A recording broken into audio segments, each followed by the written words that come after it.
प्रिय श्रोता बंधु आपण समस्त को प्रभु जीशु नाम रे नमस्कार। आज आम साधारण कालर एकविंश रविवार रे प्रवेश करुछु। मोर मन पड़ जाए आज पठन गुड़िक जिते मु ध्यान करुए जड़े व्यक्ति विषय रे से मोर अति संपर्क दिनकर घटना मुझे देखला पर पचारि मामू आपण को मु देखिली गत रविवार सेतेबेले से मते उत्तर दे कहले कौन देखिबार अर्थ मु पचारि रविवार आसी नथिले से कहले मते कौन आसीबा आवश्यक मु भावे आवश्यक तापर से कहला तुमे तो मोर भणजा तुमे प्रार्थना कले मु स्वर्ग को जीवी आ मोर पुत्रा से भी फादर से भी प्रार्थना कले मु स्वर्ग को जीवी मते आसीबार कौन आवश्यक। प्रिय भाई भौणी माने आजिर सुसमाचार एवं प्रथम पठन प्रभु कहती जे समस्ते जेपरी परित्राण पाइबे। प्रभु आसिछन्ति आम समस्त को एकत्र करने से स्वर्ग राज्य को नेबाई से स्वर्ग राज्य रे तांको सहित सहभागिता हेबाई जेपरी प्रथम पठन रे जिसाय पुस्तक 66 अध्याय आम देखा पाचु समस्ते समस्त जनता समस्त भाषावादी माने एकत्र होउछन्ति कोठी जेरूसालेम रे कौन पाई से माने ईश्वर सहित सहभागिता हेबाई ईश्वरंकर गौरव महिमा को देखिया पाई आसंती आउ एपरिकी जोड़ा भूगोल रे स्थान पाई नथिबो ए प्रकार जो आज नाम दिया जायछि सबु स्थान लोके आसीबे जेरूसालेम को प्रभुंकर सानिध्य लाभ करिया पाई अर्थात परित्राण पाइया पाई जेपरि वाक्य रे लेखा अछि प्रथम तिमोथी 2 अध्याय 4 पद प्रथम तिमोथी 2 अध्याय 4 पद रे लेखा जाए जे समस्ते जेपरि परित्राण पाइबे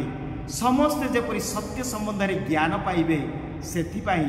प्रभु चाहंती जे समस्ते जेपरि परित्राण पाइबा। प्रिय भाई और भौणी माने किंतु से परित्राण पाइबा पाई आज जेतेबेले जड़े पचारुछंती जीशु को कौन अल्प जन परित्राण पाइबे कौन अल्प जन स्वर्ग को जीवे सेतेबेले जीशु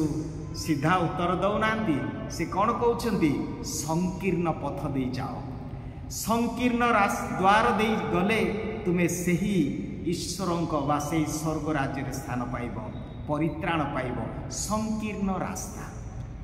कौन से संकीर्ण रास्ता आम जदि बा संकीर्ण द्वार आम जदि पढ़ा माथ्यू सुसमाचार 7 अध्याय 13 पद लेखा अच्छी सेठारे संकीर्ण द्वार एवं प्रशस्त द्वार विषय कहुए संकीर्ण द्वार जो माने दे गति करिवे से माने परित्राण पाइबे किंतु प्रशस्त द्वार केवल विनाश आड़क नेब ध्वंस आड़क नेब किंतु संकीर्ण द्वार दे चेष्टा कर कहते संकीर्ण द्वार दे तेरे प्रिय भाई भौणी माने ये संकीर्ण द्वार बा द्वार किए आम जदि बाइबल देखा सुसमाचार जहन 10 अध्याय 9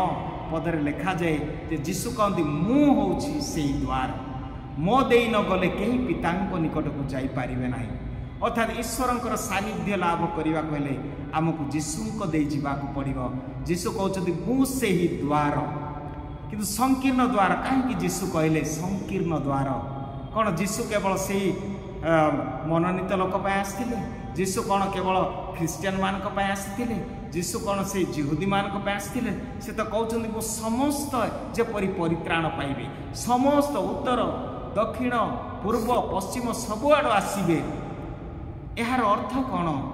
प्रिय भाई भौणी माने यार अर्थ है जे संकीर्ण द्वार दे प्रवेश कर आमे जानू से समय रे पुरातन नियम बा आम जानूँ जीशुक समय रे नगर गुड़िक सुरक्षा देवाई प्रत्येक नगर गुड़िक प्राचीर द्वारा परिवेशित होता जेपरी शत्रु मान दाउर रक्षा पाइबापी वन्य जंतु मानकर विपदर रक्षा पाइबापी प्रत्येक सहर गोटे प्राचीर द्वारा परिवेशित होता आउ एई द्वार से गोटे द्वार थिला जो द्वार दे से मानक जीवाको हेले जहाँ भी कौन सी ओट हो ओट हो कि घोड़ा हो कि मनुष्य जितेबाला अनेक जिनिस नहीं जाऊँगी कौन करिया पड़े बाहर करिया पड़ो नईवा पड़ो मुंड तलू कर पड़ो तेणु निडल्स आई बोली मत कहुए से द्वार को अतएव यही संकीर्ण द्वार अर्थात आम जो सब आमर गर्व आमर अहम आमर पाप जहाँ अच्छी से बाहर कले जाए आम से संकीर्ण द्वार मध्य दे प्रवेश करिपारिबा। तेणु जीशु कह जीशु ही से द्वार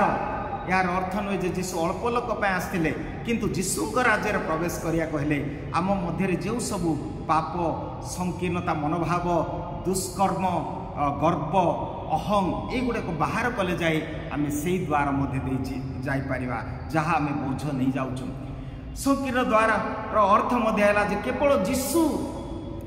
जीशु द्वारा जड़े परित्राण पाइब केवल जीशु कारण लेखा अच्छी प्रेरित ग्रंथ 4 अध्याय 12 पदरे आकाश तले मनुष्य मध्य एपरी कौन सी नाम नाई जोड़ी मनुष्य परित्राण पाइब केवल जीशु नाम आउ यही भाव में संकीर्ण अर्थ होची केवल जीशु द्वारा आमे परित्राण पाइबा। मु जेतेबेले सेमिनार रे थिली ब्रदर मान को नहीं पुरी को जाए पुरी रो विभिन्न मठ मंदिर आश्रम आ विभिन्न धर्मर आश्रम गुड़ी को जाऊ सेठिकार जो धर्मगुरु मान सहित आम साक्षात करूँ से सहित से आध्यात्मिक जीवन किपरि से प्रभु को अनुभव करती यही सब विषय आम आलोचना कर स्पिरिचुआलिटी से आध्यात्मिक विषय आम अवगत हो अनेक धर्मगुरु माने से आश्रम मठ मस्जिद बा जो मान को आम साक्षात कर से गोटे कथा कहती सार आम जोटी को गले मत से गोटे रास्तार पहुँचवा तुम यही रास्ता नियो से ही रास्ता नियो अन्य रास्ता नियो जो आड़ गले मध्य आमर गोटे लक्ष्य स्थल नाई। प्रिय भाई भौणी माने पोप बेनेडिक्ट 16 से कहती तांकर गोटे पुस्तक ट्रुथ एंड टॉलरेंस रे not every road is God's or not every way is God's ways. These are all man-made ways. Man-made ways जहाँ मनुष्यकृत जिते रास्ता अच्छी सबू रास्ता विभिन्न रास्ता नेला आम गोटे रास्ता यह सत्य नुहे से कहती अन्य रास्ता मनुष्य मान द्वारा सृष्टि किंतु जो रास्ता जीशु देखई यही रास्ता रे गले तुम्हें परित्राण पाइब अर्थात जीशु बिना आम परित्राण पाइबा नहीं। अवश्य आज आम चिंता करूँ जो भाई भौणी माने भाटिकान द्वितीय शिक्षा दिए जे जदि जड़े जानी ना जीशु को किंतु से भल काम करुछि तेबे निश्चित भाव में हे तो प्रभु विचार करेंगे से माने जेबे किंतु आपणक पई मो पई जो माने जीशु को विश्वास करछथि आमे मध्य विश्वास करबा आवश्यक जे केवल जीशु को माध्यम रे परित्राण अछि। निश्चय प्रभु विचार करेंगे जो माने उत्तम कार्य करछथि जो माने तांकर विवेक अनुसार जहाँ सत्य करछथि प्रभु परित्राण देबे हे पारे किंतु आपण को मो पाई जो माने जीशु ठारे विश्वास करूछु जे आमान को पाई जीशु ही परित्राणर मार्ग जीशु को न दे गले से संकीर्ण रास्ता बा द्वार दे न गले आम पिता निकट को जाई पारिबा नै। अतएव आज द्वितीय पठन कहे एथिपा आमको कौन करने को पड़ो आमान को आज्ञाबह होगा पड़ो आम अनुशासन पितांकर अनुशासन पिता आम समस्त को भल पाती जी भल पाए से शासन करे जे प्रभु आमको भल पाती प्रभु आमको पुत्र परिस्नेह करती एणु आमको शास्ति देवे। तेणु यही अनुशासन पितांकर अनुशासन जदियो किछि समय पाई कष्टदायक किंतु जेतेबेले आमे ताहा नेबा आमर मंगल पाई ताहा मान को शांति आनिबो अर्थात ईश्वरंकर पितांकर अनुशासन तांकर अनुवर्ती हेबा आज्ञाबहता हेबा तांकर श्रृंखला रे बांधी हेबा तेबे आमे निश्चित भाव में सही स्वर्ग राज्य वा परित्राण जहाँ प्रभु आनिछथि ता पाइबा। तेबे आसंतु प्रिय भाई भौणी माने आज आमे चिंता करिबा आज आमानकर विश्वास आमानकर आध्यात्मिक जीवन आज आमे कोठी अछु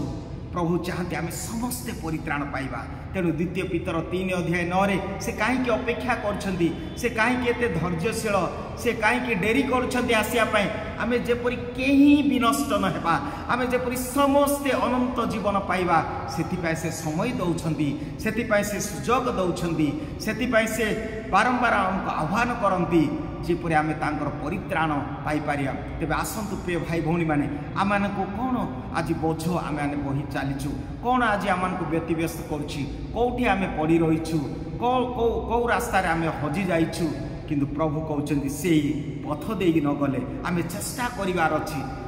ଯଦିଓ ପରିତ୍ରାଣ ଈଶ୍ୱରଙ୍କର ଦାନ, ତଥାପି ସେ କହୁଛନ୍ତି ବ୍ରତୀ ହୁଅ, ଚେଷ୍ଟା କର ପରିତ୍ରାଣ ପାଇଁ ସଂକୀର୍ଣ୍ଣ ପଥ ଦେଇ ଚେଷ୍ଟା କରିବା ଦରକାର। ଆମର ସମସ୍ତ ମନ ହୃଦୟ ଦେଇ ସେଇ ପ୍ରେମର ପଥ ଦେଇ ଯିବା, ସେଇ ଆଜ୍ଞାବହତାର ପଥ ଦେଇ ଯିବା, ସେଇ କ୍ଷମାର ମାର୍ଗ ଦେଇ ଆମେ ଯିବା। ସଂକୀର୍ଣ୍ଣ ଦ୍ୱାର ହେଉଛି ସେଇ କ୍ଷମାର ଦ୍ୱାର, ସେଇ ପ୍ରେମର ଦ୍ୱାର, ସେଇ ସେବାର ଦ୍ୱାର। এই সবু দেই গলে আমি পাইবা পরিত্রাণ, যেটা জেরুসালেম, যেটি ঈশ্বরଙ୍କର সহভাগিতা হবা, যেপরি আমি বিচ্ছিন্ন ন হেবা, আমি সমস্তে পরিত্রাণ পাইবা। প্রভু আম সমস্তଙ୍କୁ আশীর্বাদ করন্তু। আমেন।